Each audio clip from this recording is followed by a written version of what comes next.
आप सभी को राधे राधे, जय श्री कृष्णा। मैं सूर्यकांत द्विवेदी कैबल्य एस्ट्रो वर्ल्ड में आप सभी लोगों का एक बार पुनः से हार्दिक स्वागत करता हूं। आप सभी लोगों का एक बार पुनः से हार्दिक अभिनंदन करता हूं। बहुत विशिष्ट जानकारी आज फिर आप लोग सीखने जा रहे हैं, इसलिए बहुत ध्यान से देखिएगा।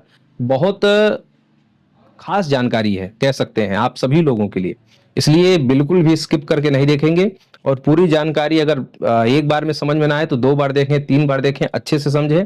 जब आप स्किप करके नहीं देखेंगे तो आप लोगों को पूरा अच्छे से समझ में वैसे भी आ जाएगा।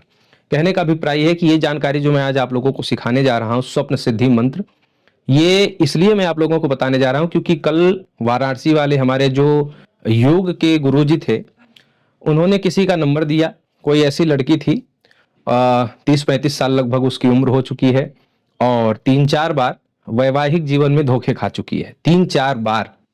अब आप लोग सोचिए कि कितना बड़ा कष्ट होगा, और वैवाहिक जीवन ही क्यों कहें, और बहुत सारे मामलों में वो जो है छल कपट का शिकार हो चुकी है। तो बड़ी ही अजीब उसकी व्यवस्था थी, सोचने सुनने में बड़ा ही दर्द जैसा हुआ। तो ये क्यों होता है? उसने बताया कि जो भी मैं आज तक निर्णय लेती रही, मेरा लिया हुआ एक भी निर्णय जो है कभी सही हुआ ही नहीं। मैंने जब भी फैसला लिया वो हमेशा गलत ही हुआ। अब उसका कारण अनेक है, अब वो मैं आप लोगों को क्या बताऊं, लेकिन एक नजरिए से मैं आप लोगों को बता देता हूं कि कुंडली में जब बुध ग्रह राहु के साथ बैठ जाता है, या राहु की महादशा में बुध की अंतर्दशा, या बुध कमजोर होता है, एक दृष्टि से बता रहा हूं, ये पूरी कुंडली का विवरण नहीं है, लेकिन एक दृष्टि से मैं बताता हूं कि ये अगर होगा तो ऐसी बुद्धि खराब होने वाला योग रहता है कि आप जो भी निर्णय लेंगे वो गलत ही होगा। व्यापार करने चलेंगे वो गलत, नौकरी चुनेंगे वो गलत, जीवन साथी चुनेंगे वो गलत, कुछ भी फैसला लेंगे, गाड़ी वगैरह खरीदने चलेंगे वो गलत, जो भी आप काम करेंगे वो गलत ही होगा। और कभी कभी ऐसा भी होता है कि कुछ बुरी शक्तियों का प्रकोप होता है, या तंत्र मंत्र के कारण बुद्धि स्तंभन वगैरह जब किया जाता है दुश्मन के लिए, तो वहां पर भी बुद्धि का फैसला गलत होता है, जिसके कारण संबंधित व्यक्ति की तमाम प्रकार से हानि ही हानि होती है। तो इस परिप्रेक्ष्य में ये मंत्र आपका मदद करेगा। मंत्र क्या है, वही आपके सामने। इस मंत्र से आप कैसे लाभान्वित हो सकते हैं, समझिए थोड़ा सा। कि जब भी आपको कोई बड़ा डिसीजन लेना हो, छोटी छोटी बात नहीं कि जो है, मैं ये ऐसा नहीं कि मैं कल चाय पीने जाऊं तो किस दुकान पे जाऊं, तो मुझे कल 2000 का बिल भरना है तो किस दुकान पे, ऐसा नहीं। रिचार्ज करवाना है तो किस कंपनी का, ऐसा नहीं। कहने का अभिप्राय है कि छोटी छोटी बातों का नहीं, लेकिन जब बड़े फैसले हों कि मुझे जीवन में कौन सी पढ़ाई करनी चाहिए, ये बड़ा फैसला है। कौन सी नौकरी करनी चाहिए, ये बड़ा फैसला है। जब जीवन साथी विवाह का एक समय आता है तो उस समय भी आप प्रश्न कर सकते हैं कि ये जीवन साथी मेरे लिए सही रहेगा या नहीं, ये प्रश्न कर सकते हैं। कभी किसी को उधार वगैरह देना हो या गाड़ी वगैरह खरीदनी हो, तो ऐसे संबंधित शेयर मार्केट वगैरह में भी प्रश्न कर सकते हैं कि किस जगह लगाने से मेरा फायदा होगा। तो ये आपको करना है। विधि क्या है इस मंत्र की, कि जब ये मंत्र जो है, आपको लाल कनेर चाहिए। लाल कनेर मिल जाता है बड़े आसानी से। पीला कनेर और गुलाबी कनेर तो आप लोगों ने देखा होगा, लेकिन ये जो प्रयोग है, लाल कनेर लेकर उसको 108 बार इसी मंत्र से अभिमंत्रित करना है। मतलब फूल लिया, लाल कनेर एक ही लेना है या 2-4 ले लें, कोई दिक्कत नहीं, जैसा आपके यहाँ मिला हो। लेकिन ध्यान ये दीजिएगा कि कनेर जब भी तोड़िएगा तो दिन में तोड़ के रखिएगा। ऐसा नहीं कि रात में सोना है तो ऐसा नहीं कि रात में तोड़नी, दिन में ही तोड़ के रखना है।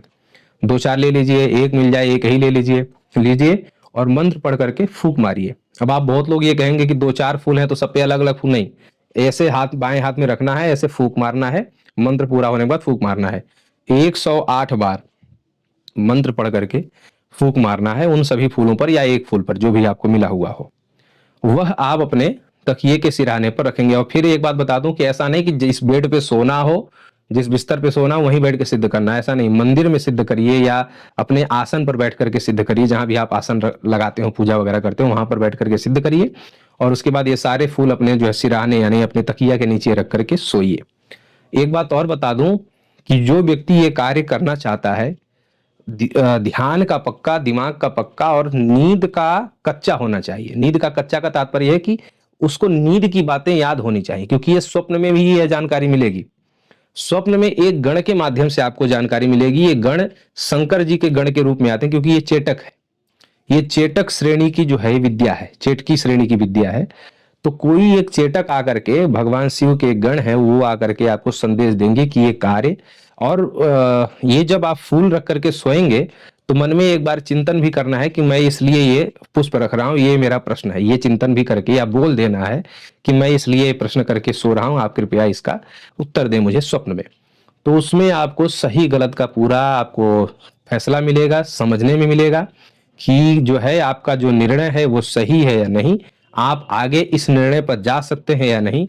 ये आपके मतलब बहुत बड़े से बड़े नुकसान, बहुत बड़े से बड़े खतरे से ये जो है बचा लेगा। कभी आप दुश्मन के साथ कभी-कभी जाना पड़ता है, अनजान लोगों के साथ जाना पड़ता है, तो आप ये प्रश्न करके ही जाएँ। और मैं आप सभी लोगों से कहूँगा कि बहुत बड़े-बड़े आप लोग व्यापार में, शेयर मार्केट वगैरह में जब आप पैसा वगैरह लगाते हैं या कुछ जब भी जीवन में बड़ा करने जाते हैं, तो इस मंत्र का प्रयोग आप सभी लोग अवश्य करें, ताकि संबंधित खतरा या संबंधित नुकसान से आप लोग बच जाएं। उस लड़की का 3-4 बार जो वैवाहिक जीवन खंड-खंड हुआ, अब हमें तो कल ही पता चला, आगे नहीं होगा भगवान की कृपा से। मैंने कुछ प्रयोग करवाए हैं, तो आगे भगवान चाहेंगे तो नहीं होगा, लेकिन कहने का अभिप्राय है कि ऐसे बड़े-बड़े जब फैसले जीवन में आने हों, तो आप इस मंत्र का प्रयोग अवश्य करें। राधे राधे।